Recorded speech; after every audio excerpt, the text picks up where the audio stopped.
5월 23일 월요일. 지금 누구와 통하십니까? 중국에서 여행할 때 일입니다. 깊숙한 마을로 들어가는 붐비는 버스 안에서 한 꼬마 아이를 무릎에 앉히게 되었습니다. 이 꼬마는 중국말을 전혀 못하는 위구르 아이였고 저 역시 위구르 말을 하나도 몰랐습니다. 하지만 몸짓과 그림만으로 우리는 버스를 타고 가는 16시간 동안 또 아이의 집에서 민박까지 하면서 배꼽 빠지게 웃고 놀았습니다. 떠나는 날 아이는 닭똥 같은 눈물을 흘렸고 아이 엄마는 제가 떠나지 못하도록 신발까지 감추었습니다.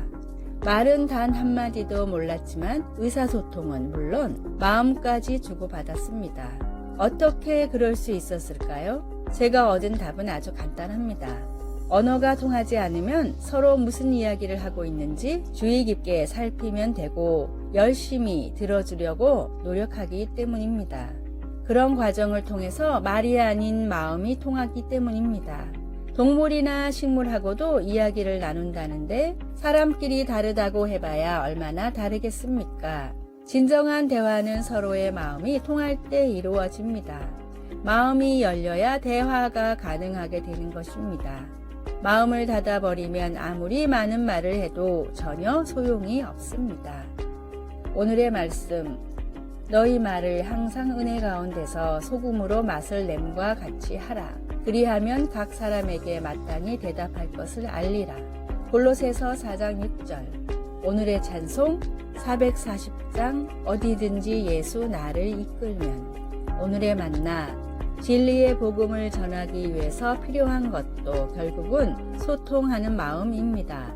주변의 이웃들과 진심으로 소통해 보세요. 5월 24일 화요일. 다시 번성함. 햇빛과 물이 충분할 때면 엔텔롭 계곡과 피게로아 산 같은 캘리포니아 지역은 온통 야생화로 덮여 활기가 넘칩니다. 하지만 가뭄이 닥치면 어떤 일이 일어날까요? 과학자들은 어떤 야생화들은 씨앗들이 흙을 밀어내고 꽃을 피우게 하는 대신 많은 양의 씨앗을 땅 속에 저장한다는 사실을 알게 되었습니다. 가뭄이 지나고 나면 식물들은 저장해 두었던 씨앗을 이용해 다시 번성하기 시작합니다. 힘든 상황에도 불구하고 고대 이스라엘 백성들은 이집트 땅에서 번성했습니다. 노예 주인들은 그들에게 들판에서 일하고 벽돌을 만들도록 강요했고 무자비한 감독관들은 그들에게 왕을 위해 도시 전체를 건설하게 했습니다. 이집트 왕은 그들의 수를 줄이기 위해 영아 살해를 시도하기까지 했습니다.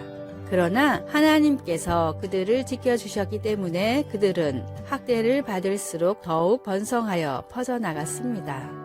많은 성경학자들은 이집트에서 사는 동안 이스라엘 남자와 여자, 아이의 인구가 200만 명 혹은 그 이상까지 증가했다고 추정합니다. 당시 그의 백성들을 지키셨던 하나님이 오늘날 우리도 지키고 계십니다.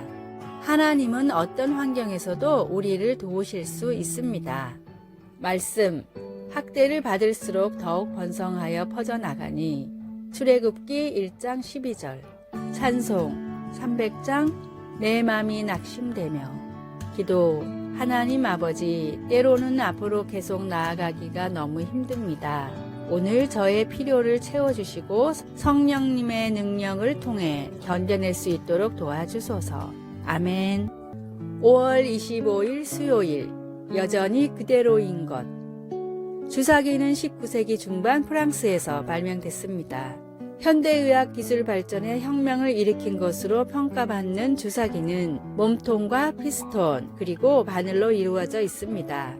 주사기가 개발된 뒤로부터 약 160년이 지나고 많은 기술들이 발전했지만 지금도 주사기는 그때와 거의 비슷한 형태와 구조로 이루어져 있습니다.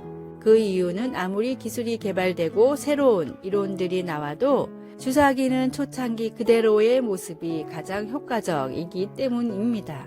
스피커 역시 마찬가지입니다. 과학기술은 눈부시게 발전하고 있고 스피커에서 사용되는 부품들도 계속해서 달라지지만 소리의 음역대를 나눠서 출력하는 방식만큼은 아직도 몇백 년 전의 방식인 투웨이 혹은 쓰리웨이 방식입니다. 음의 영역을 4개, 5개로 나눌 수도 있지만 몇 배의 돈을 들여 그렇게 한다 해도 기존의 방식과 큰 차이가 나지 않기 때문에 지금도 아무리 비싼 스피커라 하더라도 이 방식을 벗어나는 것들은 사실상 없습니다.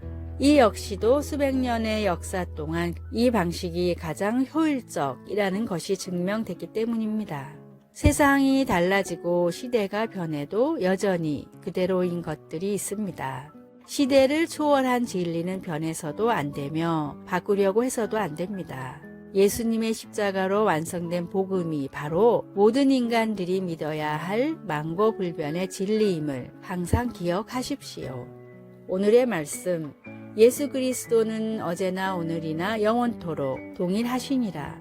히브리서 13장 8절. 오늘의 찬송 434장 귀하신 친구 내게 계시니. 오늘의 만나 어떤 시대에도 진리의 말씀을 향한 믿음만큼은 지켜나가게 하소서. 인류의 죄에는 복음이 유일한 정답임을 믿고 또 전합시다. 5월 26일 목요일 현명한 건축업자. 본래 이름이 이사벨라 바움프리였던 소저너 트루스는 1797년 뉴욕주의 에소퍼스에서 노예로 태어났습니다. 그녀의 자녀들도 대부분 노예로 팔려갔지만 1826년 자유를 위해 딸 하나를 데리고 탈출하여 그녀의 자유를 위해 돈을 지불한 어느 가정에서 자유인으로 살았습니다. 그녀는 부당한 제도의 가족이 뿔뿔이 흩어지는 것을 그냥 보고만 있지 않고 법적인 조치를 취해 그의 어린 아들 피터를 찾아왔는데 이는 그 당시의 흑인 여성으로서는 놀랄 만한 성과였습니다.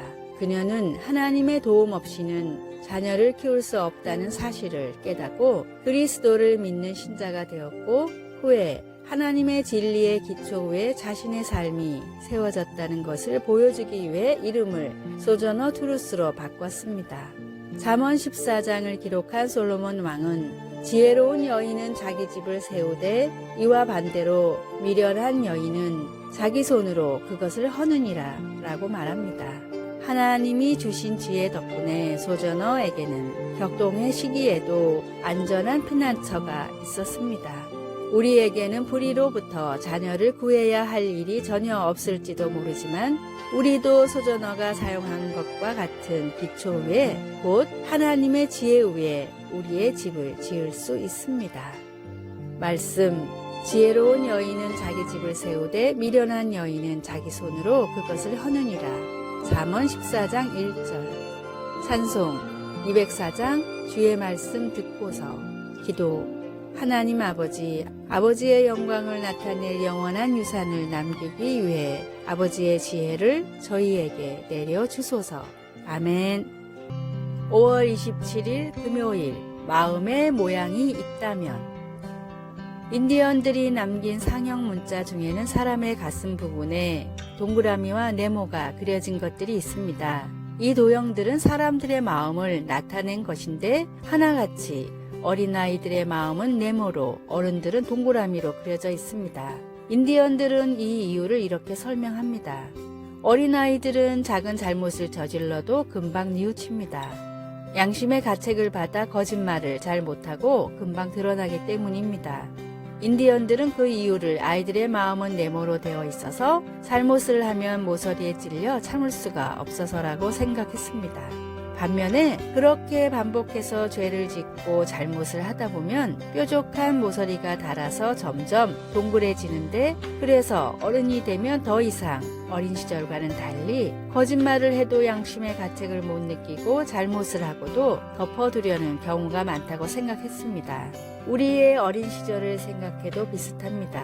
작은 실수 하나에 금방 울며 죄를 뉘우치고 거짓말도 잘하지 못해 가슴이 콩닥거리던 때가 있었지만 이제는 잘못을 저지르고도 정당화를 시키거나 오히려 남을 비난할 때도 많습니다. 지금 내 마음의 모양이 보인다면 어떤 모양일까요?